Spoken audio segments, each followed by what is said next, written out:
नमस्कार, वंदे मातरम प्यारे साथियों। मैं विक्रम वर्मा आपका तहे दिल से स्वागत करता हूं आपके अपने YouTube channel online study with Vikram पर।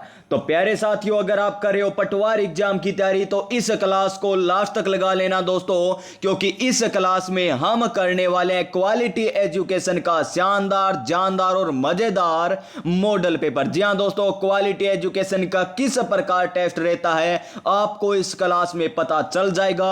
इससे पहले हम 21 मॉडल पेपर, 21 टेस्ट पेपर पटवार एग्जाम के लिए निःशुल्क इस चैनल के माध्यम से कर चुके हैं। वो चाहे कलाम कोचिंग क्लासेज के हो, माइनर हो, मेजर हो, चाहे फाइनल टेस्ट पेपर हो, चाहे सीसीआई कोचिंग क्लासेज के हो, चाहे क्वालिटी एजुकेशन के हो। तो प्यारे विद्यार्थियों, स्टार्ट करते हैं। हमारा आज का 22 नंबर टेस्ट पेपर है। तो चलिए दोस्तों, स्टार्ट करते हैं क्वेश्चन नंबर 1 से। और यहां आपको बड़े शानदार क्वेश्चन देखने को मिलेंगे। एक बार इस क्लास को लास्ट तक जरूर देख लेना। देखिए यहां पर पहला क्वेश्चन, सूची फर्स्ट और सूची सेकंड का मिलान कीजिए तथा नीचे दिए गए कूट का प्रयोग करके सही उत्तर को हमें क्या करना है, चुनना है। दोस्तों, एक तरफ सूची फर्स्ट में हमें क्या दे रखी है, हड़प्पा संस्कृति की बस्तियां हमें दे रखी है। दूसरी तरफ हमें क्या दे रखी है, नदियां दे रखी है, यानी कौन सी सभ्यता कौन सी नदी के किनारे स्थित है, यह हमें बताना है। कौन सी संस्कृति, कौन सी सभ्यता कौन सी नदी के किनारे स्थित है, यह हमें बताना है। और ये प्यारे विद्यार्थियों, मैं आपको पूरी व्याख्या के साथ मैं आपको बता चुका हूं। देखिए सबसे पहले हमें क्या दे रखी है, हड़प्पा सभ्यता दे रखी है। और हड़प्पा सभ्यता आप सभी को पता होगा दोस्तों, कौन सी नदी के किनारे स्थित है। तो हड़प्पा सभ्यता हो जाएगी रावी नदी के किनारे। कौन सी नदी के किनारे, रावी नदी के किनारे स्थित हो जाएगी। कालीबंगा कौन सी नदी के किनारे स्थित है, घग्गर नदी के किनारे स्थित है। लोथल सभ्यता कौन सी नदी के किनारे है, तो भोगवा नदी के किनारे स्थित है। और रोपड़ कहां पर है प्यारे साथियों, सतलुज नदी के किनारे स्थित है। यह आपको पता होना चाहिए दोस्तों। यानी ए में क्या आया, हमारा 3 नंबर आया, बी में हमारा 2 नंबर आया, सी में हमारा 1 नंबर आया और डी में हमारा 4 नंबर आया। यानी इस क्वेश्चन का राइट आंसर क्या हो जाएगा, 3 2 1 4 हो जाएगा। क्या हो जाएगा, 3 2 1 4 इस क्वेश्चन का राइट आंसर हो जाएगा। तो देखिए कौन से ऑप्शन में है, ऑप्शन नंबर ए में हमें दे रखा है 3 2 1 4, यानी इस क्वेश्चन का राइट आंसर हमारा ऑप्शन नंबर ए हो जाएगा। आपको सारी नदियां बता रखी है, कौन सी नदी का वैदिक सभ्यता में क्या नाम था बता रखा है। क्योंकि प्यारे विद्यार्थियों, हम 21 मॉडल पेपर कर चुके हैं, तो मान के चलिए आपको कितनी व्याख्या बता रखी होगी। तो चलिए क्वेश्चन नंबर 2 पर चलते हैं। और क्वेश्चन नंबर 2 हमारा क्या है, तमसो मां ज्योतिर्गम्य कथन है मूलतः। किसका कथन है ये हमें बताना है। तमसो मां ज्योतिर्गम्य, ये हमें बताना है दोस्तों। ये किसका हो जाएगा, उपनिषद का है, महाकाव्यों का है, पुराणों का है, या फिर सठ दर्शन का है। तो किसका हो जाएगा दोस्तों, ये हो जाएगा हमारा उपनिषदों का। किसका हो जाएगा, उपनिषदों का कथन है। किसका कथन है, उपनिषदों का कथन है। और कौन से उपनिषद का है, जो सबसे बड़ा उपनिषद है। कौन सा है सबसे बड़ा उपनिषद, आपको बताया था दोस्तों। मैंने आपको क्या बताया था, वृहदा, क्या बताया था, वृहदारण्यम। कौन सा, वृहदारण्यक, ये हमारा क्या हो जाएगा, उपनिषद सबसे बड़ा, जिसमें आपको ये कथन देखने को मिलेगा, तमसो मां ज्योतिर्गम्य, ये आपको देखने को मिलेगा। और इसका अर्थ क्या होता है, अंधकार से प्रकाश की ओर। इसका अर्थ क्या होता है, अगर आपसे पूछ ले तो अंधकार से क्या होता है दोस्तों, अंधकार से प्रकाश की ओर। ये इसका क्या होता है, अंधकार से प्रकाश की ओर, इसका क्या होता है, अर्थ होता है। किसका अर्थ होता है, ये तमसो मां ज्योतिर्गम्य इसका अर्थ होता है, जिसका कहां पर उल्लेख है, उपनिषदों में इसका कथन है। ये दोस्तों उपनिषदों का कथन है। क्वेश्चन नंबर 3 देखिए, सूची फर्स्ट और सूची सेकंड का मिलान करना है। और इस प्रकार के क्वेश्चन आपके पटवार के एग्जाम में बहुत देखने को मिलेंगे। एक तरफ हमें ऐतिहासिक स्थल दे रखे हैं दोस्तों, दूसरी तरफ हमें राज्य दे रखे, दूसरी तरफ हमें राज्य दे रखे। सबसे पहले भीमबेटका की गुफा कहां पर है, यह आप सभी को पता होगा कि मध्य प्रदेश में स्थित है। कहां पर है, मध्य मध्य प्रदेश में स्थित है, सभी को पता है। फिर देखिए सोर टेम्पल, कौन सा टेम्पल है? सोर टेम्पल। सोर टेम्पल कहां पर है प्यारे साथियों? तमिलनाडु में है। कहां पर है? तमिलनाडु में। हम्पी कहां पर हो जाएगा? कर्नाटक में हो जाएगा। और मानस कहां पर है? यानी मानस है, जी हां मानस है, ये मानस कौन? मानस कहां पर हो जाएगा? असम में हो जाएगा। कहां पर है? असम में। यानी इसमें क्या आया? पहले 2 आया, उसके बाद 3 आया, उसके बाद 4 आया, उसके बाद 1 आया। यानी इस क्वेश्चन का राइट आंसर 2 3 4 1 जिस ऑप्शन में होगा वही हमारा राइट आंसर हो जाएगा। तो देख लीजिए 2 3 4 1, 2 3 4 1 हमें दे रखा है ऑप्शन नंबर बी में। तो इस क्वेश्चन का राइट आंसर हमारा ऑप्शन नंबर बी हो जाएगा। क्या हो जाएगा? Option number B right answer हो जाएगा। क्वेश्चन नंबर 4, बड़ा शानदार question, question number 4। Indian history हमारी चल रही है दोस्तों, इसी प्रकार के क्वेश्चन आपसे पूछे जाएंगे। तो देखिए यहां पर क्या दे रखा है? निम्न में से किसे हिंदी खड़ी बोली का जनक माना जाता है? क्या कबीर को माना जाता है? क्या मलिक मोहम्मद जायसी को? या अब्दुल रहीम खाना खाना को माना जाता है? या अमीर खुसरो को माना जाता है? तो यह माना जाता है अमीर खुसरो। ऑप्शन नंबर डी हमारा एकदम सही आंसर हो जाएगा। हिंदी खड़ी बोली का जनक किसे माना जाता है? अमीर खुसरो को माना जाता है। किसको माना जाता है? अमीर खुसरो को माना जाता है। नेक्स्ट क्वेश्चन पर चलें दोस्तों। नेक्स्ट क्वेश्चन हमारा और बड़ा शानदार होने वाला है। और अमीर खुसरो, ये भी और याद रख लेना, अमीर खुसरो प्यारे साथियों, इन्होंने एक नई फारसी काव्य शैली लिखी थी। नई काव्य फारसी शैली का जन्मदाता भी माना जाता है। कौन सी है वो? सबक ए हिंद। कौन सी? सबक ए हिंद। सबक ए हिंद, सबक ए हिंदी, सबक ए हिंद नहीं, सबक ए हिंदी होगा दोस्तों। क्या होगा? सबक ए हिंदी हो जाएगा। और मलिक मोहम्मद जायसी की क्या, कौन सी रचना थी? पद्मावत। कौन सी रचना थी? पद्मावत रचना थी दोस्तों। और कबीर, राजस्थान का कबीर किसे कहा जाता है? तो दादू दयाल जी को कहा जाता है। किसे कहा जाता है राजस्थान का कबीर? दादू दयाल जी को कहा जाता है। ये आपको पता होना चाहिए। क्वेश्चन नंबर 5 देखिए, बड़ा शानदार क्वेश्चन, क्वेश्चन नंबर 5। अकबर काल में भू राजस्व व्यवस्था की एक प्रसिद्ध नीति आइन ए दहसाला, कौन सी? आइन ए दहसाला पद्धति किसके द्वारा निर्मित की गई थी? यह हमें बताना है। तो प्यारे विद्यार्थियों क्या आ जाएगा यहां पर? टोडरमल राइट आंसर आ जाएगा। क्या आ जाएगा? टोडरमल हमारा राइट आंसर हो जाएगा। ऑप्शन नंबर यहां पर सी, यानी चुलबुल पांडे जी हमारा राइट आंसर हो जाएगा। क्या हो जाएगा? चुलबुल पांडे जी हमारा राइट आंसर हो जाएगा। क्वेश्चन नंबर 6 पर चलिए दोस्तों। क्या है क्वेश्चन नंबर 6? और देखिए कितने शानदार क्वेश्चन है। इस प्रकार का पटवार का एग्जाम आया ना, तो मान के चलिए दोस्तों, आपको घबराने की जरूरत नहीं है। जिसकी अच्छी तैयारी है उसे बिल्कुल घबराने की जरूरत नहीं है। इस प्रकार का अगर पेपर आ गया, और प्यारे साथियों अगर पेपर आ गया, जैसे अब अधीनस्थ बोर्ड ले रहा है, जैसे 3rd ग्रेड का जो लाइब्रेरियन वाला हुआ था, पशु परीक्षक के जो एग्जाम हुए थे, जेल प्रेरी का जो एग्जाम हुआ, उस तरह का क्वेश्चन आया ना, तो प्यारे विद्यार्थियों, पढ़ने वाले, मीडियम तैयारी वाले और ये तो बराबर आ जाएंगे दोस्तों। अच्छे पढ़ने वाले भी नीचे आ सकते हैं इसमें, क्योंकि एक गलत हुआ तो प्यारे साथियों आप बहुत नीचे आ जाओगे अगर इजी पेपर आया तो। और थोड़ा यहां पर इस प्रकार का पेपर आया ना प्यारे साथियों, अच्छा होगा। और आप सभी को पता है ग्रेजुएशन लेवल का पेपर रहने वाला है, तो पेपर प्यारे साथियों अच्छा ही आने वाला है। जिस प्रकार सीईटी ग्रेजुएशन के पेपर आए थे उसी प्रकार ये पेपर आने वाला है। ये देखिए क्या है, महारानी विक्टोरिया ने भारतीय प्रशासन को ब्रिटिश ताज के नियंत्रण में लेने की घोषणा कब की थी? बड़ा प्यारा क्वेश्चन है, कब की दोस्तों ये हमें बताना है। ब्रिटिश ताज के नियंत्रण में लेने की घोषणा की थी 1 नवंबर 1958 को। ऑप्शन नंबर डी हमारा राइट आंसर हो जाएगा। क्या हो जाएगा? ऑप्शन नंबर डी हमारा राइट आंसर हो जाएगा। किसके परिणाम स्वरूप हुआ था ये? 1857 की क्रांति के स्वरूप में हुआ था। और 1858 का एक अधिनियम भी आता है दोस्तों, क्योंकि आपके एग्जाम में लिख रखा है, इंडियन पॉलिटी में सिलेबस में मेंशन कर रखा है संवैधानिक विकास, तो 1858 का जो अधिनियम है वो भी आपको याद होना चाहिए। इसके तहत क्या किया गया था? सचिव का पद क्या किया गया था? सर्जन किया गया था। सचिव का पद सर्जन किया गया। और आपको क्या याद रखना है? गवर्नर जनरल को क्या बना दिया गया था? वायसराय बना दिया गया था। क्या बना दिया गया था? वायसराय बना दिया गया था गवर्नर जनरल को। यह भी आपको पता होना चाहिए। क्वेश्चन नंबर 7 देखिए, बड़ा प्यारा क्वेश्चन है। क्वेश्चन नंबर 7 है, निम्नलिखित में से कौन एक सही सुमेलित नहीं है। आपको एग्जाम में एक भी इसमें से दे सकता है कि प्रार्थना समाज की स्थापना किसने की, तत्वबोधनी सभा की स्थापना किसने की, थियोसॉफिकल सोसाइटी की स्थापना किसने की, राधा स्वामी सत्संग की स्थापना किसने की।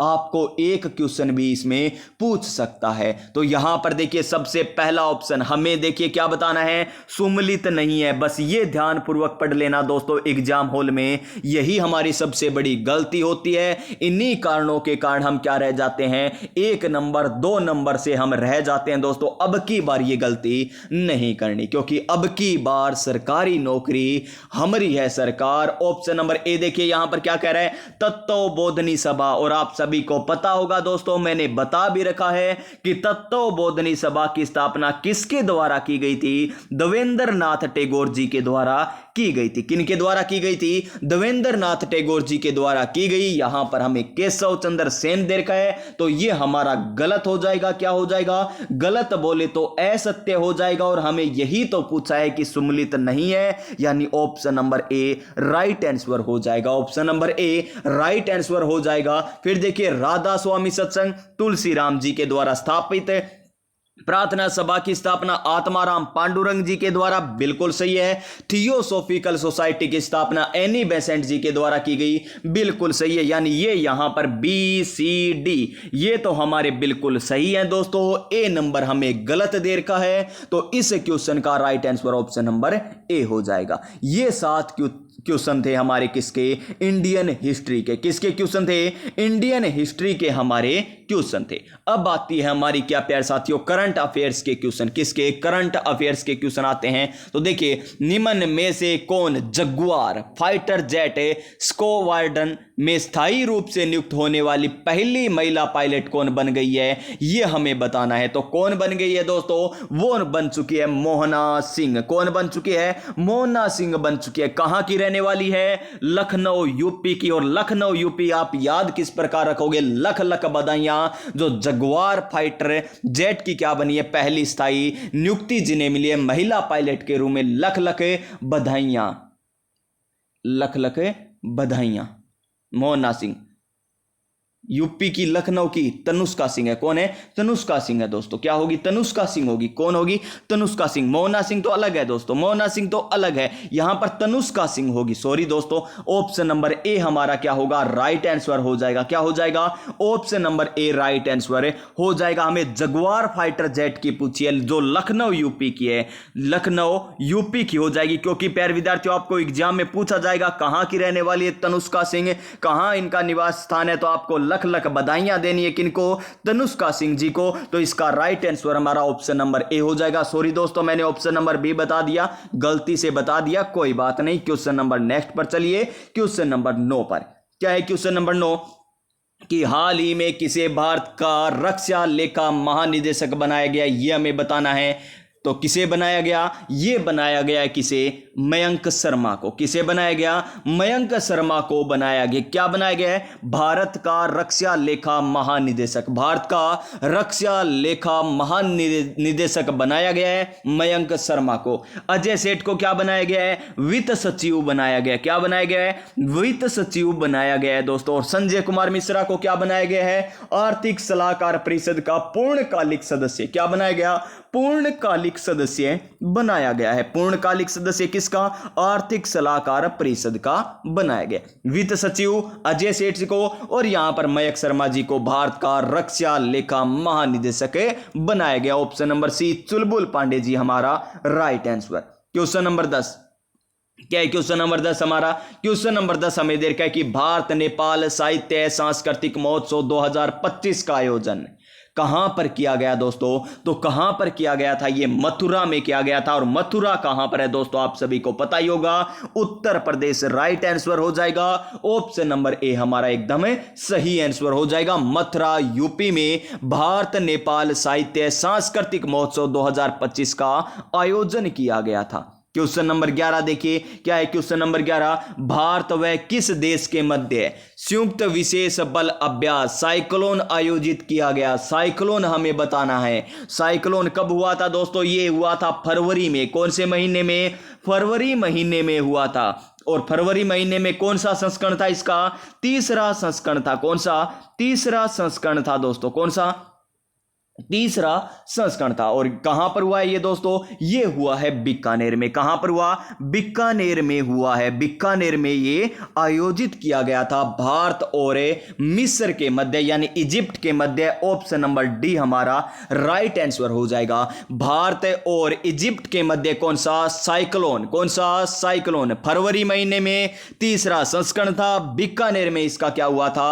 संस्करण का शुरू किया गया था। तो इसका right answer option number D आ जाएगा। Option number D. Question number 12 देखिए क्या है। ये लीजिए क्वेश्चन नंबर 12। ये क्वेश्चन तो हमने कल भी किया था दोस्तों। कल भी किया था ये क्वेश्चन तो कि 23वीं राष्ट्रीय पैरा एथलेट चैंपियनशिप 2025 में किस राज्य ने प्रथम स्थान हासिल किया है, यह हमें बताना है। इसका आयोजन कहां पर हुआ था? कल आपको बताया था कि चेन्नई तमिलनाडु में इसका क्या होता है? आयोजन होता है। क्या होता है? इसका आयोजन होता है 23वीं राष्ट्रीय पैरा एथलेट का। प्रथम स्थान कौन हासिल करता है? हरियाणा करता है। कितने गोल्ड, कितने सिल्वर, कितने ब्रॉन्ज मेडल के साथ है?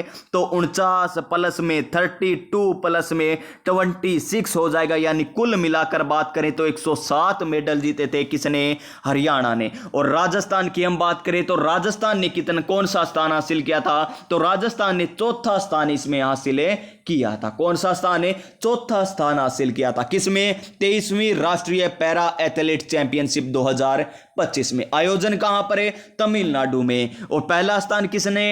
हरियाणा ने हासिल किया था पहला स्थान। ऑप्शन नंबर क्या हो जाएगा? बी हमारा राइट आंसर हो जाएगा। Option number B right answer हो जाएगा। 49 गोल्ड, 32 यहां पर सिल्वर और 26 यहां पर ब्रॉन्ज।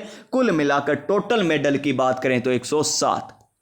राजस्थान चौथे स्थान पर। क्वेश्चन नंबर 13 देखिए क्या है। Question number 13, Bharat digital pilot license शुरू करने वाला विश्व का कौन सा देश बन चुका है? तो यह बन चुका है दोस्तों कौन सा? हमारा दूसरा। कौन सा? दूसरा देश बन चुका है। कौन सा? दूसरा देश बन चुका है। पहला स्थान किसका? पहला स्थान चीन का। पहला स्थान किसका? चीन का। दूसरा स्थान किसका है? दूसरा स्थान हमारे प्यारे से देश भारत का है। किसका? भारत का स्थान हो चुका है डिजिटल पायलट लाइसेंस शुरू करने में। भारत का दूसरा स्थान। क्वेश्चन नंबर 14, बड़ा प्यारा क्वेश्चन। क्वेश्चन नंबर 14, किस राज्य ने नक्सलवाद के खिलाफ अपनी लड़ाई में एक महत्वपूर्ण उपलब्धि हासिल करते हुए सव्य को नक्सल मुक्त राज्य घोषित कर दिया?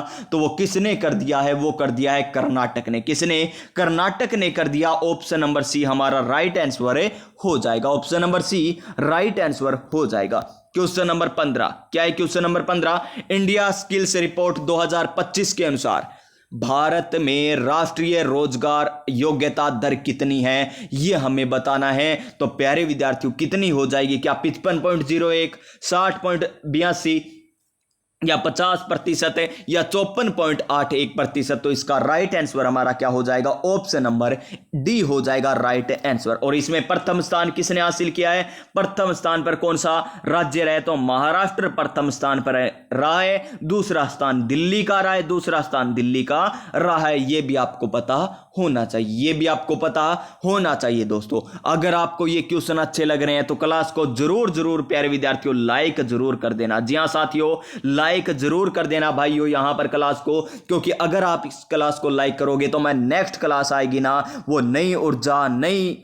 उमंग, नए मोटिवेशन के साथ आपके लिए लेकर आता हूं। अगर आप लाइक नहीं करते हो तो मेरा भी मन करता है कि कोई देख ही नहीं रहा क्लास को, क्या फायदा प्यारे विद्यार्थियों फिर लाने का।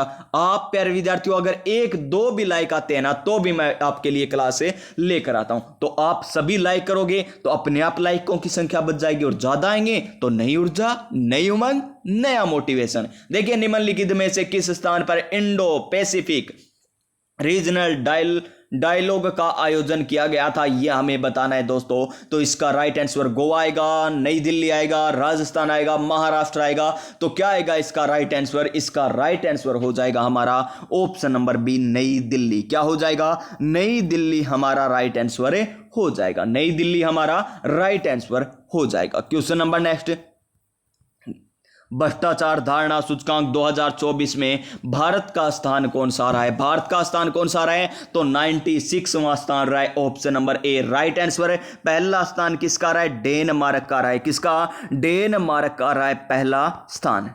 किसके द्वारा जारी की जाती है यह सूचकांक? ट्रांसपेरेंसी इंटरनेशनल के द्वारा यह सूचकांक जारी किया जाता है। भ्रष्टाचार धारणा सूचकांक 2024 में भारत का स्थान कौन सा? 96वां स्थान था। आपको वैसे सारे सूचकांक याद करवा रखे हैं, सारे के सारे मैंने आपको बता दिए। सतत वाले में पहली बार भारत 99 में आया है। और यहां पर हम किसकी बात करें? मीडिया की बात करें तो 151 में है। मीडिया की बात करें तो 151 में। खुशहाली की बात करें तो 118 में है ना दोस्तों, खुशहाली में। ये आपने याद किया था। सिपरी रिपोर्ट के अनुसार हम बात करें तो हम चौथे स्थान पर हो जाएंगे। परमाणु हथियारों की बात करें तो हम छठे स्थान पर हो जाएंगे, छठे स्थान पर हो जाएंगे। और आपको और क्या बताया था दोस्तों? इकोनॉमी की बात करें तो इकोनॉमी में हम चौथे स्थान पर हो जाएंगे, ये भी आपको बताया था। और कौन सा रह गया दोस्तों?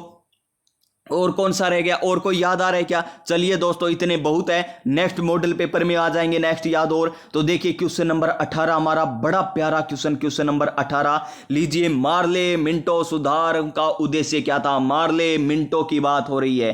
किसकी बात है? मार्ले मिंटो की बात हो रही है, यानी 1909 की बात हो रही है। 1909 के अधिनियम की बात हो रही है, ये हमें बताना है। 1909 के अधिनियम की बात बताना है। तो देखिए मार्ले मिंटो के नाम से इसे जाना जाता था। क्या शिक्षा को बढ़ावा दिया गया? नहीं दोस्तों, शिक्षा तो तेरे को देनी है, यानी 13 आएगा। 1813 में बात होगी। 1 लाख रुपए इस पर क्या किए गए थे? खर्च किए गए थे। और तेरे को ही क्या ईसाई धर्म का प्रचार किया गया? तेरे ऊपर, यानी तेरे ऊपर किया गया, यानी 13 ईसाई धर्म का प्रचार इसमें किया गया था। फिर देखिए प्रांतीय विधानसभा में दलितों के लिए आरक्षित सीटें, दलितों के लिए आरक्षण की व्यवस्था नेक्स्ट में आएगा दोस्तों, 1909 में नहीं आएगा, यानी ये भी हमारा क्या हो जाएगा? गलत हो जाएगा। क्या हो जाएगा? गलत हो जाएगा।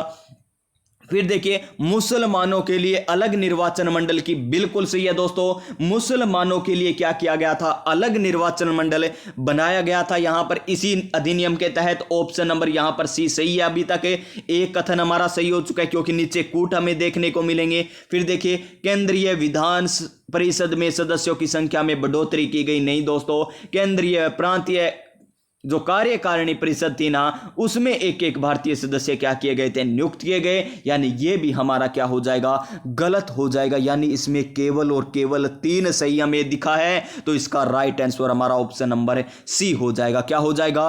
ऑप्शन नंबर सी हो जाएगा। Question number next, question number 19 क्या है? क्वेश्चन नंबर 19 से हैदराबाद रियासत को भारत संघ में किस वर्ष शामिल किया गया था, यह हमें बताना है। तो बता दीजिए दोस्तों, कब शामिल किया गया? नवंबर 1948 में। जी हां, पहला ही ऑप्शन हमारा राइट आंसर हो जाएगा। नवंबर 1948 में किया गया। कौन सा ऑपरेशन चलाया गया था? ऑपरेशन पोलो चलाया गया था। ऑपरेशन पोलो चलाया गया था, जिसके तहत क्या किया गया? हैदराबाद रियासत को क्या किया गया था? हमारे भारतीय संघ में शामिल किया गया था। पुलिस कार्रवाई की गई, जिसे यहां पर पुलिस कार्रवाई भी की गई थी 1948 में।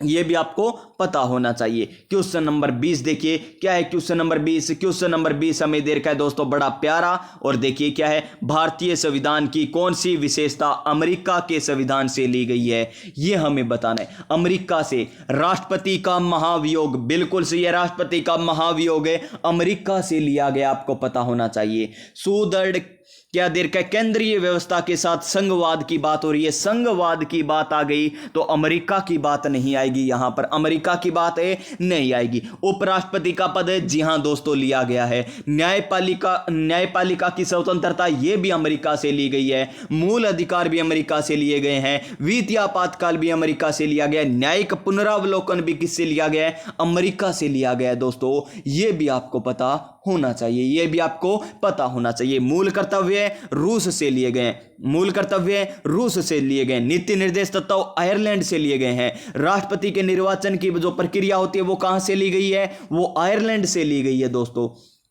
और जो मनोनीत करता है राष्ट्रपति, मनोनीत किस आधार पर करेगा? साहित्य के आधार पर करेगा, कला के आधार पर करेगा, विज्ञान के आधार पर करेगा, समाज सेवा के आधार पर करेगा। ये भी कहां से लिए गए हैं? आयरलैंड से लिए गए। 12 सदस्य करता है ना मनोनीत, वो भी कहां से लिए गए हैं दोस्तों? आयरलैंड से लिया गया। तो यहां पर 1, 3, 4 हमारा सही होगा, 2 नंबर गलत हो जाएगा, जिसमें अमेरिका के संविधान की विशेषता नहीं है। ऑप्शन नंबर क्या हो जाएगा?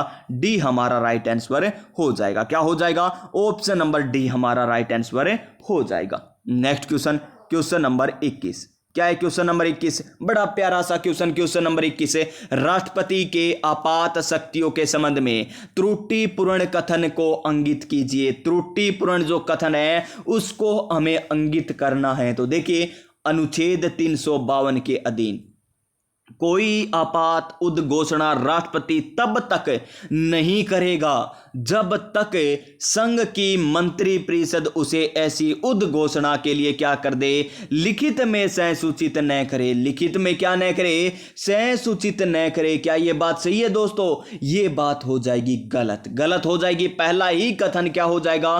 त्रुटिपूर्ण हो जाएगा। क्या हो जाएगा?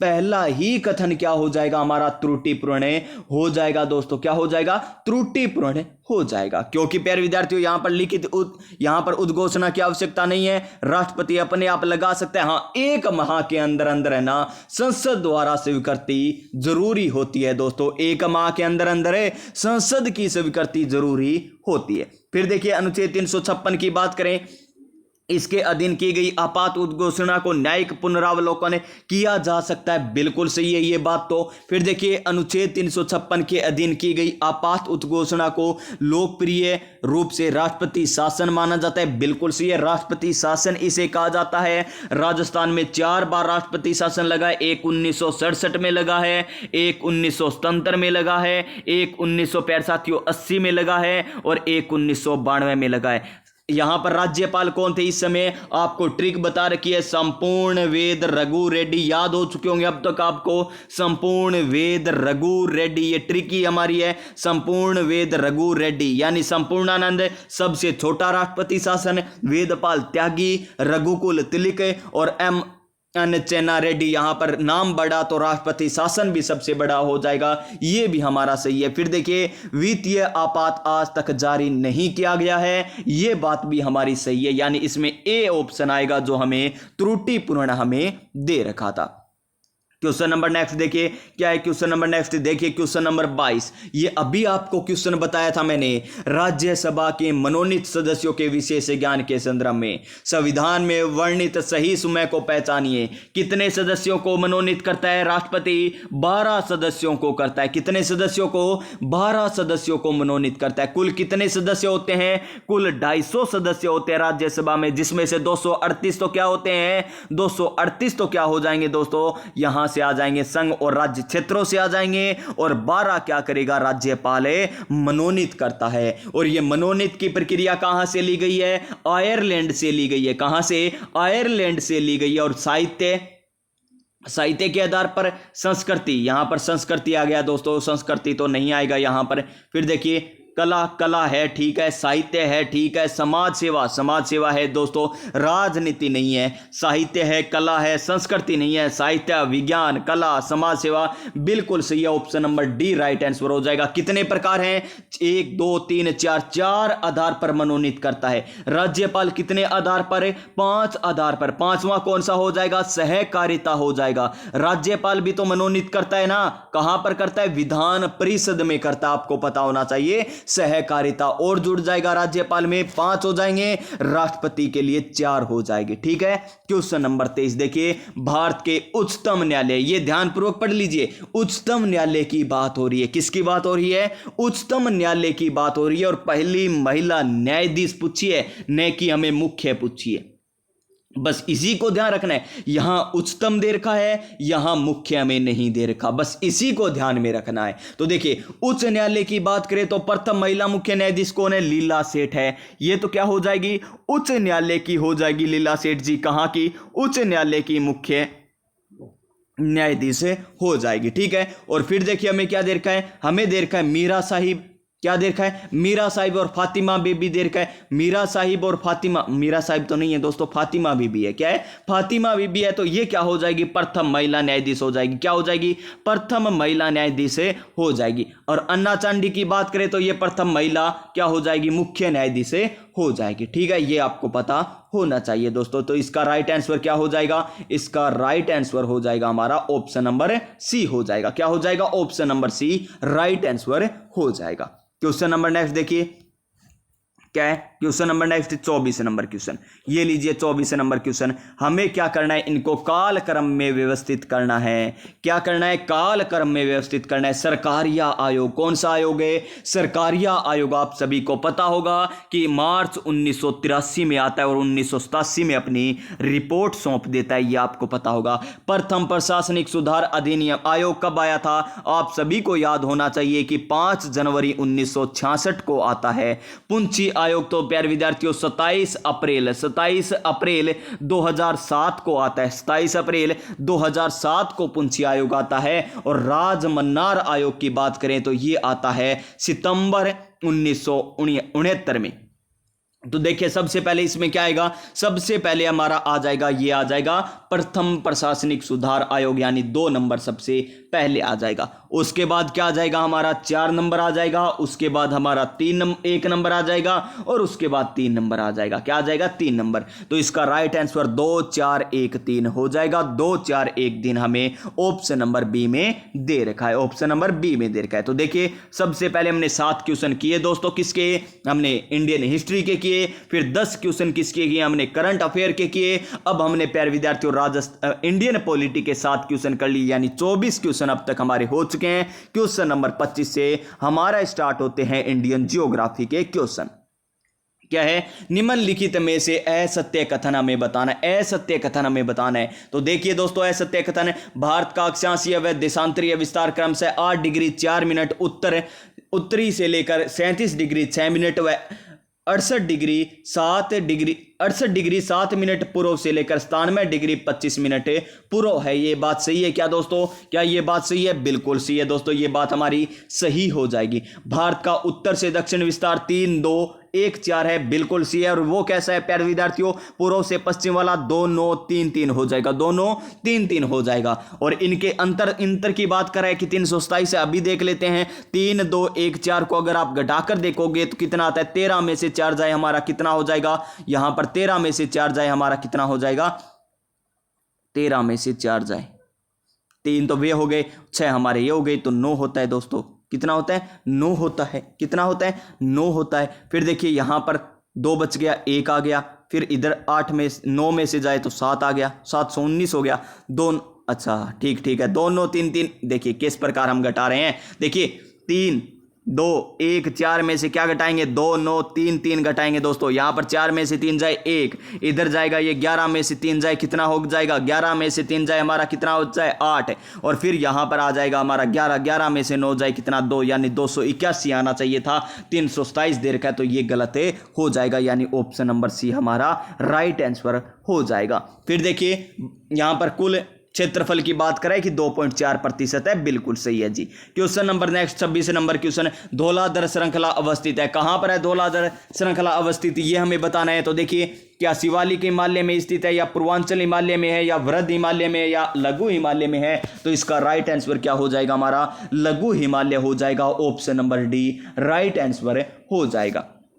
क्वेश्चन नंबर नेक्स्ट है, ये लीजिए, हमें एक तरफ परियोजना दे रखी है, दूसरी तरफ जिले दे रखे, हमें मिलान करना है। हमें बताना है कौन सा असुमलित है। सुबनसिरी जल विद्युत परियोजना मणिपुर में है, क्या ये बात सही है, गलत है दोस्तों, मणिपुर में नहीं है सुबनसिरी जल विद्युत परियोजना। तो कहां पर है ये है अरुणाचल प्रदेश में। कहां पर है, अरुणाचल प्रदेश में हो जाएगा, अरुणाचल प्रदेश में हो जाएगा। बाण चलाई प्यारे साथियों मध्य में एकदम, यानी बाण सागर पन बिजली परियोजना ये मध्य प्रदेश में है। इडुक्की जल विद्युत परियोजना केरल में है, बिल्कुल सही है। टिहरी पन बिजली परियोजना ये उत्तराखंड में, बिल्कुल सही है, यानी ये बाकी हमें सही दे रखे हैं, ऑप्शन नंबर ए हमें असुमलित दे रखा था। क्वेश्चन नंबर 28 देखिए, हमें क्या करना है, सूची फर्स्ट और सूची सेकंड का मिलान करना है। अब प्यारे विद्यार्थियों देखिए क्वेश्चन नंबर आ चुका है हमारा 28 नंबर और मिनट हो चुके हैं 33। हमें करने होते हैं लगभग 60 मिनट में कितने क्वेश्चन करने होते हैं? 60 मिनट में 95 क्वेश्चन करने होते हैं। यानी आज हम बहुत धीरे धीरे चल रहे हैं दोस्तों, थोड़ी सी स्पीड हमें बढ़ानी होगी। तो देखिए, एक तरफ राष्ट्रीय पार्क, दूसरी तरफ वन्य जीव। बांदीपुर, बांदा कहां से था? बांदा मध्य से, तो बांदीपुर कहां पर है? कहां पर? बाघ अभ्यारण्य है। ये तो क्या है? बाघ अभ्यारण्य हो जाएगा, बांदीपुर बाघ अभ्यारण्य हो जाएगा, बिल्कुल सही है। काजीरंगा, काजीरंगा तो आप सभी को पता होगा दोस्तों किसके लिए प्रसिद्ध है? काजीरंगा एक सींग वाले गैंडे के लिए प्रसिद्ध है। सुंदरवन किसके लिए? जैव मंडल। और क्या आ जाएगा? बाघ अभ्यारण्य सिंपलीपाल हाथी अभ्यारण्य हो जाएगा। सिंपलीपाल है हाथी अभ्यारण्य हो जाएगा। और सिंपलीपाल आपको याद भी रखना होगा क्योंकि अभी हाल ही में 107वां क्या बन गया है? ये राष्ट्रीय बन चुका है दोस्तों, 107वां। कहां पर है सिंपलीपाल? उड़ीसा में। कहां पर है? उड़ीसा में। तो इसमें राइट आंसर क्या आएगा? 1, फिर 3, फिर हमारा 4 और फिर हमारा 2, यानी 1342 आ जाएगा राइट आंसर। 1342 देखिए कहां पर है? इधर है 1342, ये लीजिए 1342 option number B right answer हो जाएगा। क्वेश्चन नंबर 29, एक तरफ परमाणु शक्ति केंद्र है, दूसरी तरफ हमें राज्य दे रखे हैं। हमें क्या बताना है कि कौन सा असुम्मिलित है? केग्गा कर्नाटक में, नरोरा उत्तर प्रदेश में, बिल्कुल से। काकरापार गुजरात में आएगा, महाराष्ट्र नहीं है। कहां पर आएगा? गुजरात में आ जाएगा दोस्तों। और कलपक्कम तमिलनाडु में, ये सही है। तो इसका right answer option number C हो जाएगा। देखिए क्वेश्चन कितने शानदार है, एक साथ आपको कितने क्वेश्चन हो रहे हैं? 4 क्वेश्चन। जैसे केग्गा कहां पर? कर्नाटक में। नरोरा कहां पर? उत्तर प्रदेश में। और काकरापार कहां पर है? गुजरात में है। इस प्रकार आपको कई क्वेश्चन याद हो रहे हैं। कलपक्कम कहां पर है? तमिलनाडु में है। बज बज समस्तीपुर है। और कटिहार केंद्र है, किसके लिए प्रसिद्ध है दोस्तों? ये हो जाएगा जूट मिल के लिए। Option number A right answer. बज बज कहां पर है? पश्चिम बंगाल में। कहां पर बज बज?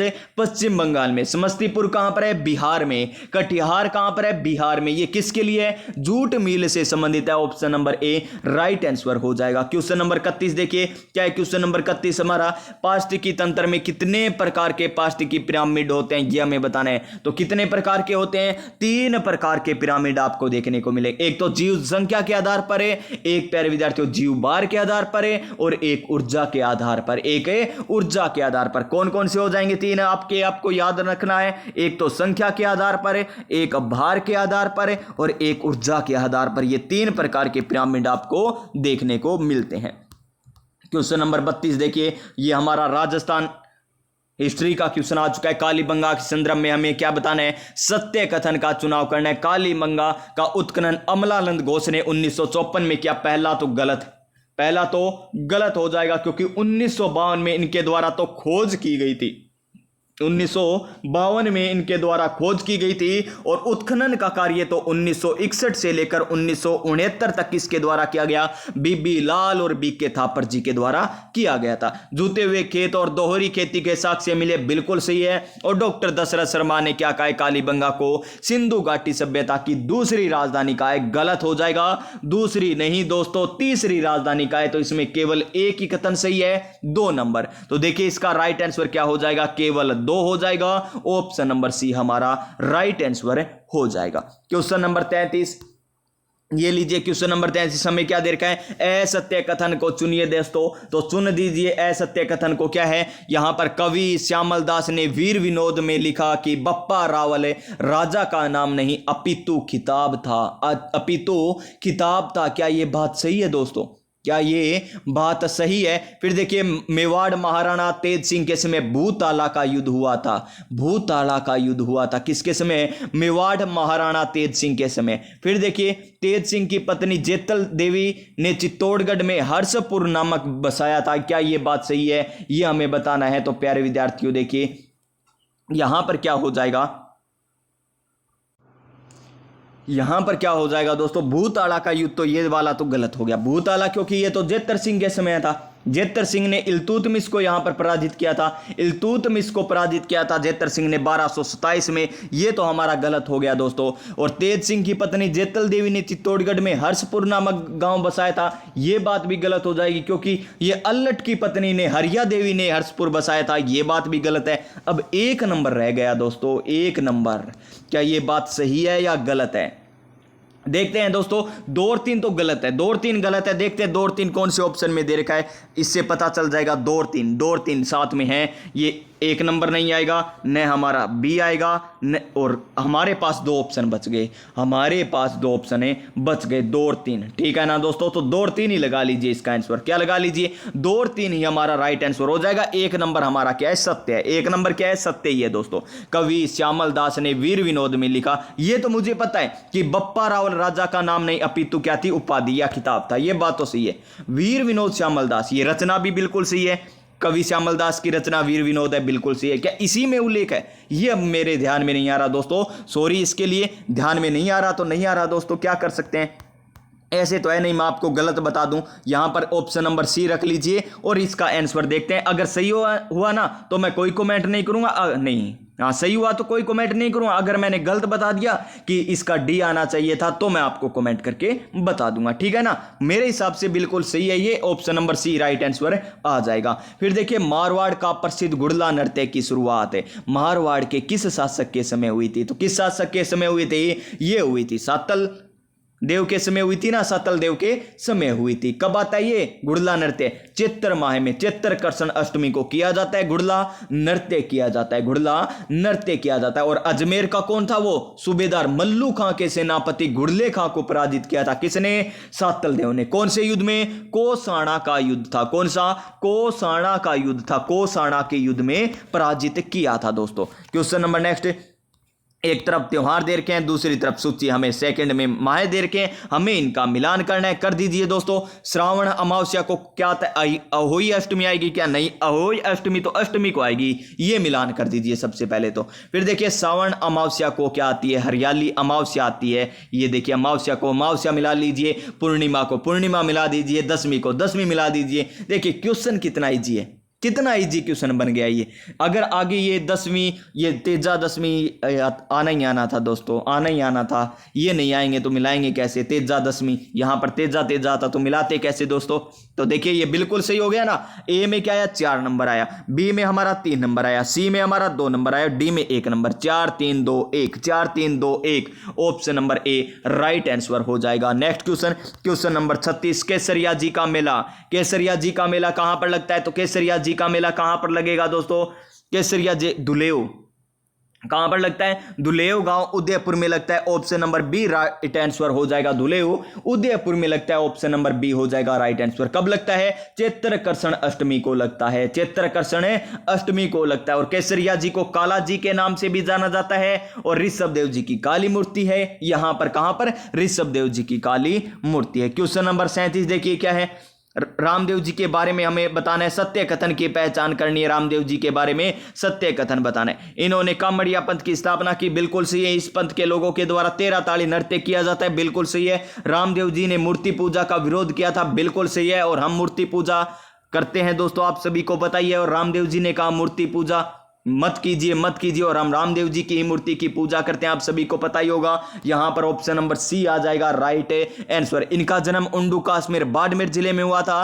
13 ताली नृत्य किया जाता है, पादरला गांव 13 ताली नृत्य का उद्गम स्थल है, कामड़ जाति के द्वारा किया जाता है। एकमात्र लोक देवता जो साथ के साथ क्या थे, कवि भी थे। इनकी रचना क्या थी, 24 वाणियां थी। क्या थी, 24 वाणियां थी। इन्हें विष्णु का अवतार माना जाता है, विष्णु का अवतार माना जाता है। इनका जन्म उंडू काश्मीर बाड़मेर में हुआ था, आपको सभी को पता ही होगा दोस्तों। अजमल घर अवतार लियो, यानी अजमल जी इनके पिता का नाम था, आपको पता होना चाहिए। नेतलरा बरतार यानी नेतल इनकी पत्नी का नाम हो जाएगा, यह भी आपको पता होना चाहिए। फिर देखिए क्वेश्चन नंबर नेक्स्ट, संत पीपा जी के बारे में हमें पूछा गया। संत पीपा का वास्तविक नाम क्या था, तो क्या था प्यारे विद्यार्थियों, प्रताप सिंह था। ऑप्शन नंबर ए हमारा राइट आंसर हो जाएगा। और इनका जन्म कहां पर होता है दोस्तों, आप सभी को पता है, गागरोन में होता है। कहां पर होता है, गागरोन में होता है। निर्गुण भक्ति के ये प्रमुख संत थे, रामानंद के शिष्य थे, रामानंद के शिष्य थे। क्वेश्चन नंबर नेक्स्ट देखिए, शाहपुरा के किस शासक ने संत रामचरण जी के लिए मठ की स्थापना की थी। तो किसने की थी, ये की थी दोस्तों, किसने, यह हमारा राइट आंसर आ जाएगा रण सिंह। क्या आ जाएगा, रण सिंह हमारा राइट आंसर आ जाएगा। और आप सभी को पता ही होगा दोस्तों, राम सनेही संप्रदाय के संस्थापक प्रवर्तक कौन है, रामचरण जी है ही। और इनकी प्रधान पीठ कहां पर है, यह भी आपको पता होना चाहिए। कहां पर आ जाएगी दोस्तों, कहां पर आ जाएगी? इनका जन्म कहां पर हुआ ये याद रखिए। इनका जन्म सोडाग्राम जयपुर में इनका जन्म होता है। सोडाग्राम में जयपुर में इनका क्या होता है? जन्म होता है। और इन्होंने गलता जी में क्या किया था? विरक्त वेश धारण किया था। जी हां दोस्तों, इन्होंने गलता जी में विरक्त। और राम सनेही की 4 संप्रदाय, 4 पीठें हैं। कौन कौन सी? सारे सिख। कौन सी? सारे सिख। सारे सिख यानी सारे सिख बोले तो शाहपुरा, रेण, सिंहथल, खेड़ापा। शाहपुरा, रेण, सिंहथल, खेड़ापा। खड़े कौन है हमारे साथ? भगवान के दास यानी रामदास हो जाएंगे। सिंह यानी हरिदास आ जाएंगे, यहां पर हरि रामदास आ जाएंगे। कौन आ जाएंगे? हरि रामदास आ जाएंगे। रेण यानी रेण दे यानी दरियाव जी आ जाएंगे। और शाहपुरा के रामचरण जी आ ही जाएंगे। दोस्तों आप फटाफट क्वेश्चन कर लीजिए। ये हमारी स्पीड एकदम अच्छी चल रही है। इस प्रकार हमें शुरू में ही करना चाहिए था। तो देखिए यहां पर, और जिसको स्पीड ज्यादा लगे ना तो प्यारे विद्यार्थियों 1 गुना से कम कर लेना। वैसे तो मुझे पता है लगभग 2 गुना में चल रही होगी। 2 गुना नहीं है ना तो 1.5 1.75 जरूर चल रही है आपकी क्लास। देखिए कमेंट करके बताइए किस स्पीड में आपकी क्लास चल रही है, 2 गुना या 1.75, कौन सी चल रही है दोस्तों। ये देखिए क्वेश्चन नंबर 40 क्या है? हमें क्या करना है? सत्य बताना है, असत्य। देखिए सत्य चयन करना है। तो देखिए केसरिया बालम गीत को राजस्थान का राज्य गीत का दर्जा प्राप्त है। बिल्कुल सही है। जयपुर की गायिका अल्लाह जिलाबाई ने इस गीत की पहचान की थी। इस गीत की क्या की थी? पहचान की थी। दोस्तों यह बात सही है क्या? क्या ये बात सही है? ठीक है जी, ये बात हो जाएगी सही। अल्लाह जिलाबाई वाली ये बात भी हमारी क्या हो जाएगी? सही हो जाएगी। सर्वाधिक बार 40, ये बात दोस्तों जयपुर की थोड़ी थी। ये देखिए अब गलत कर देते ना, यहां पर गलत हो जाता दोस्तों। देखिए इतनी इतनी छोटी छोटी गलतियां, ये जल्दबाजी में गलत होता। ये सही हो गया। देखिए मैंने जैसे ही आगे चलने की कोशिश की मुझे जयपुर दिखाई दे गया, क्योंकि बीकानेर आएगा यहां पर। बीकानेर आएगा यहां पर। केवल एक सही होगा। क्या होगा?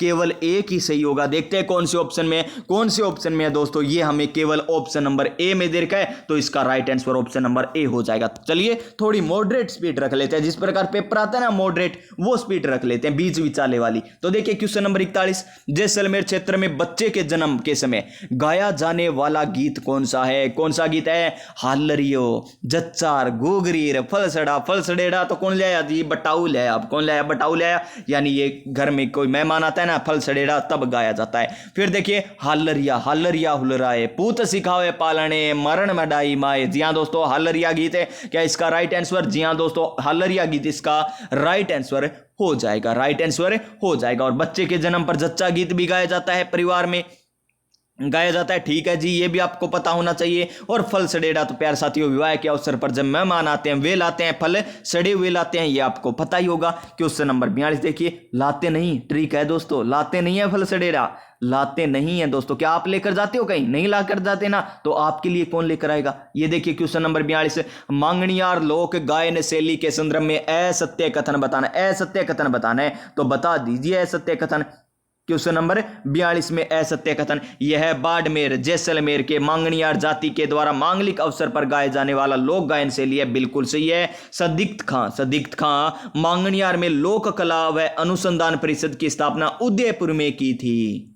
कहां पर की? उदयपुर में की थी दोस्तों। गलत आ गया ना, जयपुर में की थी। कहां पर की थी? जयपुर में की थी दोस्तों। ये हमारा क्या हो जाएगा? गलत हो जाएगा।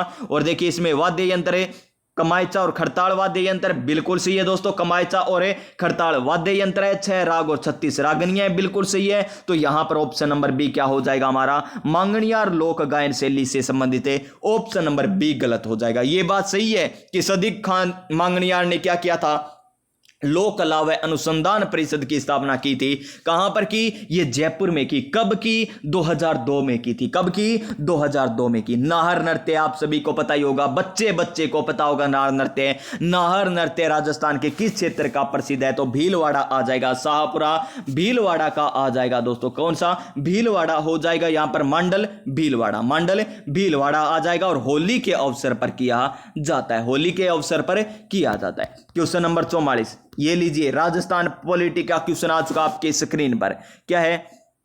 राजस्थान पॉलिटी का क्वेश्चन कि राज्यपाल की विधायी शक्ति संबंधित नहीं है, यह हमें बताना है। 161 में क्या है, राज्यपाल की क्षमादान शक्ति है, यानी न्यायिक शक्ति हमें दे रखी है, तो इसका right answer option number A ही हो जाएगा, क्योंकि 161 में तो न्यायिक शक्ति है, क्षमा से संबंधित है। 168 में आप सभी को पता होगा कि राज्यपाल क्या होता है, विधानमंडल का अंग माना जाता है। क्या माना जाता है, विधानमंडल का अंग। विधानमंडल के कितने अंग हैं, 3 अंग होते हैं। कौन कौन से होते हैं 3 अंग, एक तो विधानसभा, एक विधान परिषद, एक राज्यपाल होता है। लेकिन आपको पूछे विधानसभा के कितने भाग होते हैं, तब 2 होते हैं दोस्तों, एक तो विधानसभा और एक विधान परिषद। आर्टिकल 200 में क्या है कि राज्यपाल कोई भी विधेयक उसको अपने पास भी रख सकता है, राष्ट्रपति के लिए मंजूरी भी उसे दे सकता है, और राष्ट्रपति की वो क्या कहते हैं, राष्ट्रपति के लिए भी आरक्षित रख सकता है। 192 में आप सभी को पता होगा एमएलए जो होते हैं, एमएलए होते हैं, उनकी अयोग्यताओं का निर्धारण कौन करता है, यहां पर कौन करता है,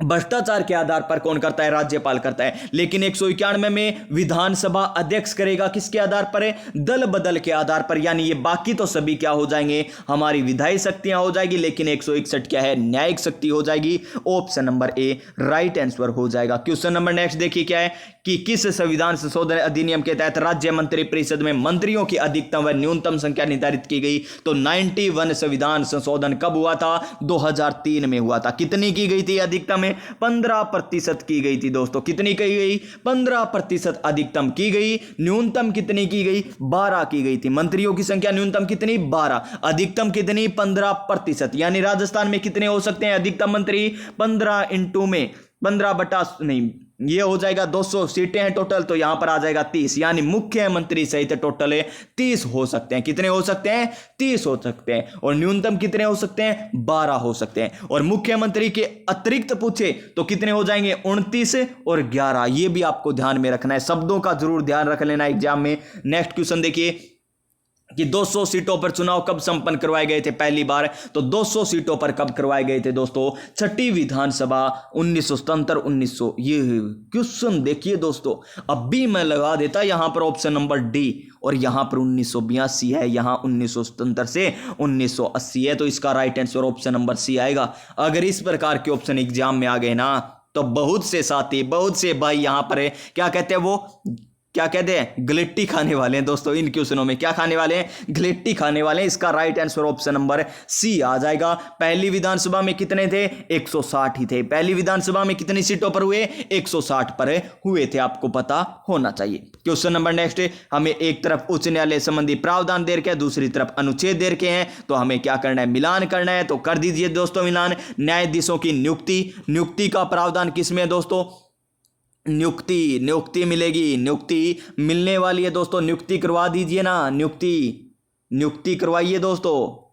उच्च न्यायालय राष्ट्रपति करता है नियुक्ति, 17 में करेगा। किस में करेगा, 17 में करेगा। शपथ तो 19 में है, शपथ तो 19 में आ जाएगी, शपथ तो 219 में आ जाएगी। और न्यायाधीशों के निर्बधन की बात करें, बदन की बात करें तो ये किस में आ जाएगा, 220 में आ जाएगा। और वेतन और भत्ते से 21 में आ जाएंगे दोस्तों। और 2 इसमें क्या करेंगे, वो ट्रांसफर की मांग करेंगे ना, तो ट्रांसफर की मांग कर देंगे। तो देखिए यहां पर पहले में 2 आया, फिर हमारा क्या आया, 4 नंबर आया, फिर हमारा 1 नंबर आया, फिर हमारा 3 नंबर आया, यानी 2 4 1 3, 2 4 1 3। Option number B right answer हो जाएगा, option number B right answer हमारा हो जाएगा।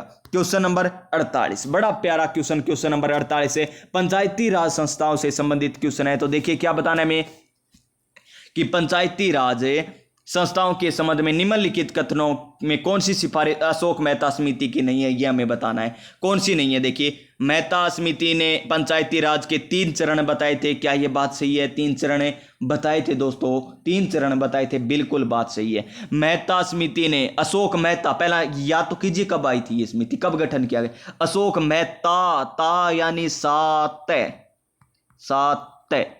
मेहता, तार है ना 7, मेहता 7, अशोक तो हमारे सम्राट थे ना, 7 ही रहे थे ना, 7 रहे थे ना, 7 आ रहा है तो 7 कर दो दोस्तों, 1977। कितने 7 रहेंगे तो 2 ही रहेंगे ना, 7 ऐसे तो नहीं है पूरे के पूरे रह जाएंगे, 7 2 ही आए हैं। तो द्विस्तरीय पंचायती राज, कौन सा, द्विस्तरीय पंचायती राज की सिफारिश की गई थी, यानी ये हमारा असत्य हो जाएगा, यानी इसमें बी आ जाएगा जो हमें असत्य दे रखा है। और ऑप्शन नंबर सी देखिए, पंचायती राज चुनाव में राजनीतिक पार्टियों की भागीदारी होनी चाहिए, बिल्कुल सही है। न्याय पंचायत की स्थापना का अलग से किया जाना की सिफारिश की, ये भी सही है, तो बी आ जाएगा उसमें राइट आंसर। फिर आरपीएससी के बारे में पूछा। आरपीएससी आप सभी को पता है कि 1+10 हो चुके हैं वर्तमान में। अध्यक्ष कौन है? उत्कल रंजन साहू जी अध्यक्ष हो जाएंगे। राज्य की सेवा में क्या बताना है? कार्य नहीं है, ये बताना है। तो राज्य की सेवा में नियुक्ति के लिए प्रतियोगी परीक्षाओं का आयोजन करवाता है जी, सभी को पता है आरपीएससी एग्जाम लेता है। सिविल सेवा व सिविल पदों के लिए भर्ती की पद्धतियों से संबंधित सभी विषयों पर सलाह देता है, बिल्कुल सही है जी, ये भी हमें पता है। राज्य सरकार के अधीन काम करने के दौरान किसी व्यक्ति में हुई हानि को लेकर पेंशन या राशि का निर्धारण नहीं करता है। पेंशन और ये बात क्या कह रहा है? पेंशन और यहां पर क्या कह रहा है? पेंशन या राशि का निर्धारण नहीं करता है दोस्तों। क्यों नहीं करता है? आर्टिकल 320 में ये लिख रखा है कार्य, आर्टिकल 320 में कार्य लिख रखे हैं दोस्तों। कार्मिक प्रबंधन संबंधित सलाह देता है, ये बात भी सही है, तो इसमें ऑप्शन नंबर सी क्या हो जाएगा? गलत हो जाएगा। मानवाधिकार आयोग के बारे में पूछा कि नियुक्ति कौन करता है? मानवाधिकार आयोग के अध्यक्ष की राज्यपाल करता है। कौन सी धारा के तहत करता है? आर्टिकल नहीं आएंगे। राज्य मानवाधिकार आयोग में धारा आएगी, धारा 22 के तहत क्या करता है? नियुक्ति करता है। राज्यपाल करता है, एक समिति की सिफारिश पर करता है। समिति में कौन कौन सदस्य होते हैं? समिति में 5 सदस्य होते हैं। कितने?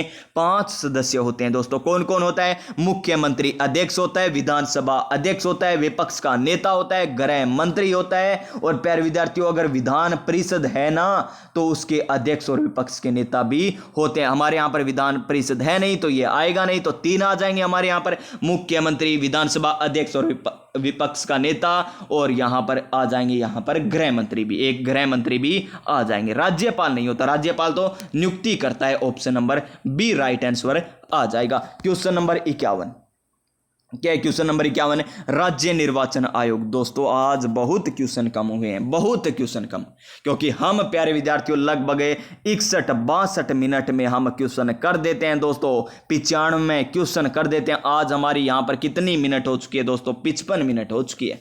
क्वेश्चन हुए 51।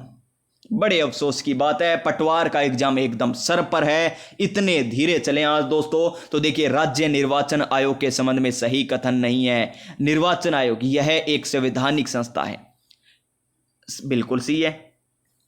फिर देखिए यह एक बहुसदस्यीय आयोग है, गलत हो जाएगा। बहुसदस्यीय आयोग नहीं, एक सदस्यीय आयोग।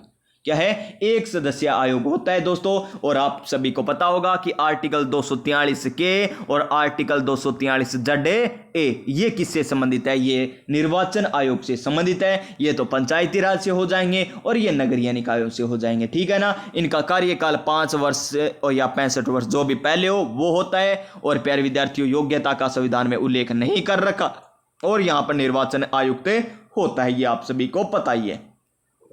तो बी हो जाएगा इसका राइट आंसर, जो हमें गलत दे रखा है। ये सूचना का पूछ लिया हमें, सूचना का अधिकार में गठन की बात पूछ ली कि गठन सूचना का अधिकार अधिनियम 2005 की किस धारा के तहत होता है, ये हमें बताना है। तो कौन सी धारा के तहत होगा? ये होगा धारा 15 के तहत। धारा 15 के तहत कब हुआ था गठन? गठन तो प्यारे विद्यार्थियों कब होता है? गठन होता है 13 अप्रैल को। कब होता है? 13 अप्रैल को होता है। 13 अप्रैल को होता है, 13 अप्रैल 2006 को होता है। लेकिन प्रभाव में कब आता है? प्रभाव में आता है 18 अप्रैल को। प्रभाव में कब आता है? 18 अप्रैल को। एक प्रकार का क्या, ये एक वैधानिक निकाय है। क्या? एक वैधानिक निकाय। संरचना की बात करें तो 1+10, 1+10 इसकी संरचना है। मुख्यालय कहां पर है? जयपुर में। नियुक्ति कौन करता है? राज्यपाल करता है। वर्तमान में मुख्य सूचना आयोग कौन है दोस्तों? वर्तमान में मुख्य सूचना आयोग कौन है? ये कमेंट करके बताइए दोस्तों, कौन है वर्तमान में मुख्य सूचना आयोग? कमेंट करके जरूर बताइएगा। क्वेश्चन नंबर 53 देखिए हमारा क्या है? मारवाड़ का पहला शासक जिसने मुगलों के साथ क्या किए थे? वैवाहिक संबंध स्थापित किए थे, कौन थे? वो हो जाएंगे हमारे Mota Raja Uday Singh. Option number A right answer हो जाएगा। Option number A right answer हमारा हो जाएगा। Next question, question number 54। ये लीजिए, कछवा शासक मान सिंह को फरजंद की उपाधि किस शासक ने दी थी? बेटा कहकर किसने पुकारा था? तो अकबर ने, यानी option number C right answer हो जाएगा। Option number C right answer हो जाएगा। फरजंद यानी बेटा होता है। तो नेक्स्ट क्वेश्चन पर चलिए। कवि बांधव की उपाधि किसे दी गई है? विग्रहराज चतुर्थ को दी गई है। किसने दी थी? जयानक भट्ट ने दी थी। किसने दी थी? जयानक भट्ट ने दी थी। इसका राइट आंसर हमारा ऑप्शन नंबर बी हो जाएगा। क्या हो जाएगा? ऑप्शन नंबर बी हमारा राइट आंसर हो जाएगा। और विग्रहराज चतुर्थ जी की बात करें तो इन्होंने विसलपुर टोंक की स्थापना की थी। बिसलपुर झील का निर्माण भी करवाया था इन्होंने। क्या करवाया था? बिसलपुर झील का भी निर्माण करवाया था इन्होंने। ये भी आपको पता होना चाहिए था। और किलहोर ने तो क्या कहा था कि ये विग्रहराज चतुर्थ क्या करते हैं? कालिदास और किसकी बहुभूति की होड़ करते हैं। ये बात कही थी किलहोर ने। किसने? किलहोर ने कही थी। रणथंभौर के बारे में हमें क्या बताना है? असत्य कथन बताना है। रणथंभौर के चौहान वंश के संस्थापक गोविंदराज को माना जाता है। बिल्कुल सही है दोस्तों। कब की थी? 1194 में इसका संस्थापक माना जाता है। जेतर सिंह ने रणथंभौर में 32 वर्षों तक शासन किया था। बड़ी प्यारी बात आ गई। बिल्कुल सही है। श्रृंगार नामक पुस्तक की रचना वीर नारायण ने की थी। गलत हो जाएगा दोस्तों, क्योंकि किसने की थी श्रृंगार नामक पुस्तक की रचना? हमीर ने की थी। किसने की? हमीर ने की थी दोस्तों। और हमीर के बारे में आपको याद रखना है कि 1301 में क्या होता है? इस पर अलाउद्दीन खिलजी आक्रमण करता है। हमीर प्यारे साथियों क्या करता है? हमीर जी यहां पर केसरिया धारण करते हैं। रंगा देवी जोहर करती है दोस्तों। राजस्थान का पहला साका इसे माना जाता है। 1303 में चित्तौड़गढ़ आक्रमण करता है कौन? अलाउद्दीन खिलजी। जेतर सिंह के बाद हमीर देव क्या बना था? उत्तराधिकारी बना था। बिल्कुल सही है। तो इसका right answer option number C हो जाएगा। क्वेश्चन नंबर 57 देखिए। जालोर के चौहान वंश का सर्वाधिक शक्तिशाली शासक किसे माना जाता है? तो किसे माना जाता है दोस्तों? शक्तिशाली शासक की बात करें तो कान्हड़ देव जी को माना जाता है। ऑप्शन नंबर भी यहां पर क्या आ जाएगा? बी राइट आंसर आ जाएगा। कीर्तिपाल जी ने तो क्या की थी? कीर्तिपाल जी को तो संस्थापक माना जाता है। और कान्हड़ देव जी की बात करें तो कान्हड़ देव प्यारे विद्यार्थियों इनके समय क्या हुआ था? कान्हड़ देव साका हुआ था जालोर वाला। अलाउद्दीन खिलजी आक्रमण करता है। कब करता है? 1311 में करता है। आपको याद होने चाहिए कि 1301 में रणथंभौर, 1303 में कहां पर? चित्तौड़गढ़ में, 1308 में कहां पर? सिवाना में, 1311 में कहां पर? जालोर में। जालोर का शासक कान्हड़ देव था। सिवाना का शासक कौन था? शीतल देव था। 1303 में शासक चित्तौड़गढ़ का कौन था? रतन सिंह था। 1301 में रणथंभौर का शासक कौन था दोस्तों? हमीर देव चौहान था। यह आपको पता होना चाहिए। और कीर्तिपाल ने जालोर के चौहान शासकों के संस्थापक माने जाते हैं। 1181 में इसकी स्थापना की थी चौहान वंश की जालोर के कीर्तिपाल ने। कीतु ए महान शासक कीर्तिपाल, याद है ना आपको? Question number 58। हाड़ौती के किस चौहान शासक ने बूंदी में तारागढ़ दुर्ग का निर्माण करवाया था? बिल्कुल आसान क्वेश्चन है, क्योंकि प्यारे विद्यार्थियों इतने मॉडल पेपर हम कर चुके हैं, 21 मॉडल पेपर कर चुके हैं। कक्षा 10 की पुस्तक मैं आपको करवा चुका हूं। 2 बार आपको प्रीवियस ईयर क्वेश्चन करवा चुका हूं, चाहे राजस्थान भूगोल हो, राजस्थान की कला संस्कृति हो, राजस्थान का इतिहास हो दोस्तों। फिर क्वेश्चन आसान क्यों नहीं लगेंगे? आपको लगेंगे ना। और आपको राजस्थान पॉलिटी आपको करवा रखी है, सीईटी में आपको करवाया था, आपको पशु परिचय में आपको करवाए थे क्वेश्चन, इतने क्वेश्चन करवा रखे हैं। 21 के कीजिए दोस्तों, एक बार 21 की 100 से गुणा करके देखिए। आज 22वां और हो जाएगा, 22वां होगा या नहीं होगा अभी पता नहीं, 21 जरूर हो जाएंगे। 21 × 100 करके देखिए, 2100 क्वेश्चन पटवार के लिए करवा दिया आपको। इसके अलावा लगभग मैंने 500 क्वेश्चन आपको कंप्यूटर के करवा रखे हैं, प्रीवियस ईयर क्वेश्चन करवा रखे हैं ना। इंडियन जियोग्राफी के अलग करवा रखे हैं दोस्तों। तो बचा क्या है दोस्तों? इस प्रकार कीजिए क्वेश्चन कि आपको इतनी व्याख्या याद हो, इतनी व्याख्या पूछे एक याद हो अनेक। देखिए क्वेश्चन नंबर 58। हाड़ौती के किस चौहान शासक ने बूंदी में तारागढ़ दुर्ग का निर्माण करवाया था? तो किसने करवाया था? ये बरसिंह हड़ा ने करवाया था। कहां पर है? ऑप्शन नंबर बी आ जाएगा हमारा right answer. Option number B right answer आ जाएगा, बरसिंह हड़ा राइट आंसर हमारा हो जाएगा, जिन्होंने क्या किया था? बूंदी के तारागढ़ के किले का निर्माण करवाया गया था। नेक्स्ट क्वेश्चन पर चलिए दोस्तों, क्या है? अजमेर के किस वर्ष में राजस्थान में गठित किया गया था अजमेर जिला? ये हमें बताना है। तो 1900 क्या आ जाएगा यहां पर? 56 हमारा राइट आंसर आ जाएगा। 1 नवंबर 1956। कितने जिले थे? 26। वर्तमान में कितने हो चुके हैं? 41 जिले हो चुके। कितने? 41 जिले हो चुके हैं। 26वां कौन सा था? अजमेर। कब बना था? 1 नवंबर 1956 को बना था। धौलपुर कब बना था? 1982 में धौलपुर बना था। 1982 में धौलपुर बना था। धौलपुर 1982 में बना था। हनुमानगढ़ 12 जुलाई को बना और करौली 19 जुलाई को बना था, पता है ना आपको। नेक्स्ट क्वेश्चन पर चलिए दोस्तों। बरखान बालू स्तूप है, बरखान बालू स्तूप है, सर्वाधिक विस्तार किस क्षेत्र में, यह हमें बताना है। तो कहां पर आ जाएंगे, ये आ जाएगा हमारा राइट आंसर ऑप्शन नंबर ए, शेखावाटी क्षेत्र। कहा जाएगा शेखावाटी क्षेत्र हमारा राइट आंसर आ जाएगा दोस्तों, ऑप्शन नंबर ए, बरखान बालू स्तूप है, यहां पर क्या आ जाएगा, शेखावाटी क्षेत्र आ जाएगा दोस्तों। आज इतने ही क्वेश्चन हो पाएंगे दोस्तों, क्योंकि मैं आपको हमेशा कहता हूं कि 1 घंटे की क्लास अच्छी होती है, क्योंकि प्यारे विद्यार्थियों मैराथन क्लास से मुझे फायदा नहीं लगता, क्योंकि एक साथ आप पूरी देख नहीं पाओगे तो प्यारे साथियों आपका रिदम टूट जाता है। रिदम टूट गया तो मान के चलिए पीछे जो पढ़ कर आए ना, उससे कनेक्टिविटी टूट जाती है। यही तो होता है कि एक टॉपिक को अगर एक बार में ही अगर आप पूरा करोगे ना, तो वो प्यारे विद्यार्थियों अगर आप पहली बार पढ़ रहे हो ना, तो आपको 40% याद होगा। अगर एक ही टॉपिक को अगर आप सुबह पढ़ लिया, फिर शाम को पढ़ लिया, फिर सोते वक्त और पढ़ लिया, इस प्रकार एक टॉपिक को पूरा करोगे ना, वो 20% याद होगा। क्यों होगा, क्योंकि प्यारे विद्यार्थियों ये जब आपने पढ़ा तो उसके साथ आपकी कनेक्टिविटी नहीं हो पाई, लेकिन एक साथ पढ़ा ना, वो आपको पूरा याद हो गया। एक साथ ही आपको याद होगा कि हमने कितुए महान शासक भी पढ़ा था, कीर्तिपाल पढ़ा, कानड़ देव पढ़ा, हमीर देव चौहान पढ़ा, रतन सिंह पढ़ा, इस प्रकार हमने पढ़ा था दोस्तों। अब नेक्स्ट क्वेश्चन दोस्तों हमारी नेक्स्ट ही क्लास में हो पाएंगे। ये देखिए नेक्स्ट क्वेश्चन हमारे आ जाएंगे, ये लीजिए, ये हमारे नेक्स्ट क्वेश्चन हो जाएंगे। कल की क्लास में हमारी छोटी रहेगी, 105 क्वेश्चन तक हम करने वाले हैं दोस्तों। ये 105 नंबर क्वेश्चन तक करने वाले हैं, ठीक है ना दोस्तों। आज की क्लास में इतना ही प्यारे विद्यार्थियों। आप सभी को पता है कि ज़्यादा क्लास मैं नहीं ले सकता दोस्तों, क्योंकि मैं खुद अपने आप तैयारी करता हूँ, और यहाँ पर ज़्यादा क्लास लंबी हो जाएगी तो प्यारे विद्यार्थियों मेरी तैयारी यहाँ पर धीमी हो जाएगी, और मैं ये नहीं चाहता। आपके लिए लेकर आता हूँ मैं। और अगर आपको क्लास अच्छी लगती है तो लाइक ज़रूर कर दो दोस्तों, लाइक ज़रूर कर देना, और हाँ चैनल को सब्सक्राइब भी जरूर कर लेना, अपने दोस्तों के पास शेयर भी जरूर कर देना, और हाँ पास में जो बेल आइकन है उसे दबा देना, कमेंट कर देना। इतने काम तो कर सकते हो ना, मैंने आपको इतने क्वेश्चन करवा दिए, आप इतने आप कर सकते हो। 1 2 3 4 5 काम दिया आपको, कर दीजिए दोस्तों। चलिए मिलेंगे नेक्स्ट क्लास में नई ऊर्जा, नई उमंग, नए मोटिवेशन के साथ प्यारे साथियों। तब तक प्यारे साथियों, जय हिंद, जय भारत।